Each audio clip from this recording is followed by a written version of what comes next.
Every day you make hundreds of decisions. You think those decisions come from logic. But Daniel Kahneman, the only psychologist to win the Nobel Prize in economics, spent his entire life proving that is not true. There are two voices inside you operating simultaneously at all times. One is fast, automatic, and emotional. The other is slow, deliberate, and logical. And the catch is the fast one usually wins, even when it is wrong. Do you remember the last time you stopped and actually checked where your recent decision came from? Or did it just appear, and you believed it? You think you make decisions rationally. But in reality, most daily choices are processed by an automatic system you cannot control. This leads to a series of systematic, repetitive thinking errors that even experts cannot avoid. Kahneman calls the automatic part of the brain System 1. It operates continuously, consuming almost zero energy. It recognizes an angry face in a split second, completes the phrase 2 plus 2 equals 4 without thinking, and judges a person within the first few seconds of meeting them. Fast and see. System 2 is slow, deliberate, and effortful thinking. It tackles complex math problems, analyzes contracts, and weighs risks. But it is very lazy. When System 1 provides a seemingly plausible answer, System 2 usually just nods along without double-checking. Kahneman presents a famous puzzle. A bat and a ball cost $1.10 in total, and the bat costs $1 more than the ball. How much does the ball cost? Most people answer immediately 10 cents. Wrong. The correct answer is 5 cents. System 1 answered before System 2 had a chance to. Pause for a moment. If you just answered 10 cents, you are not alone. These are top university students from around the world. And more than half of them got it just as wrong. This is the most troubling part. High IQ offers no immunity to cognitive bias. Doctors, judges, investors all make the same thinking errors, in the same way, over and over again. Because bias does not stem from a lack of intelligence, but from how the brain is structured. You think you evaluate the value of something objectively. But in reality, the first number you hear will tightly anchor all subsequent estimates toward it, even if that number is completely meaningless. This leads to a very real consequence. Salespeople always state a high price first, and you feel. In an experiment, Kahneman had participants spin a wheel of numbers from 1 to 100, completely at random, and then asked them to estimate the percentage of African nations in the United Nations. Those who spun a higher number gave significantly higher estimates. They knew the number from the feeling that you are saving money buying discounted items, even though you are actually spending money on something you didn't plan to buy. That is the anchoring effect in control. The original price is the anchor. The sale price is a fake reward. And your System 1 bites the hook without asking F.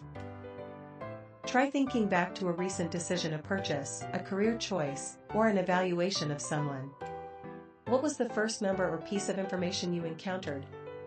Is it pulling you in a direction you haven't realized yet? You think the joy of making 100,000 and the pain of losing 100,000 are equivalent. But in reality, the pain of losing is more than twice as strong as the joy of gaining. This loss aversion explains why people hold on to losing stocks for too long, are hesitant to try new tea. Is there something in your life you are holding on to not because it's good, but because you fear the feeling of losing it? A job, a relationship, an investment? Loss aversion makes no exception. You think you remember accurately what happened.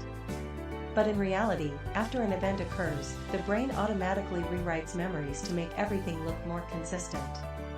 The feeling that I knew it all along does not reflect reality. It only reflects how memory operates to protect your ego.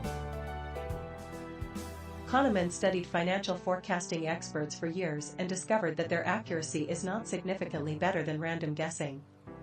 Yet they remain extremely confident. Confidence does not come from competence, it comes from the coherence of the story in their heads. A consistent story. Think back to the last time you felt very confident about something. Did that confidence come from data, or from the story you were telling yourself? Kahneman uncovered the deepest insight of the book. The experiencing self and the remembering self evaluate life in entirely different ways. The brain doesn't calculate averages, it only remembers peaks and endings. A great 2-week vacation with a terrible ending is still remembered as a terrible vodka. The peak-end rule explains why the final impression in an important meeting matters so much, and why people remember the ending of a movie forever even if the beginning was great. It suggests a practical rule: if you want to be remembered well, pay attention to how you end every interaction. Are you optimizing your life for better daily experiences, or for better memories to look back on?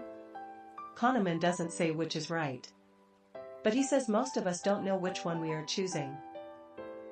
Kahneman honestly admits right in the book even though he understands cognitive biases better than anyone, he still falls victim to them.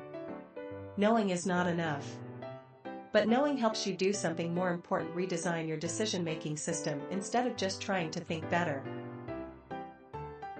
The solution Kahneman suggests is not trying to think slower all the time. That is impossible. Instead, design your environment so System 1 has fewer opportunities to make mistakes.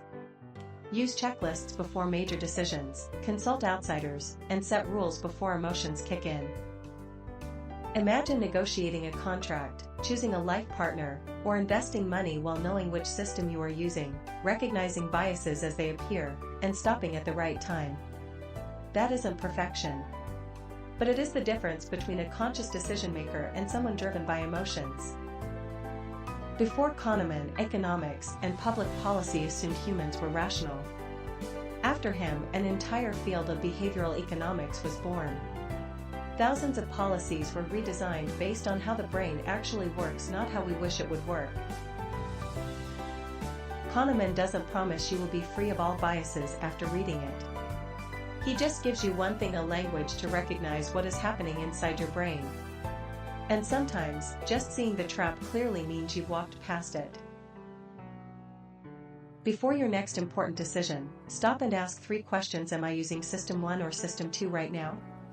Does this confidence come from data or from a feeling? Are there any biases at play? Those 3 questions activate System 2 and elevate the quality of your decisions. If this video made you reconsider at least one decision in a new way, share it with a friend who needs to hear it. Leave a comment: which bias in this video do you find yourself falling for the most? Subscribe to continue Season 1 of our book reading journey.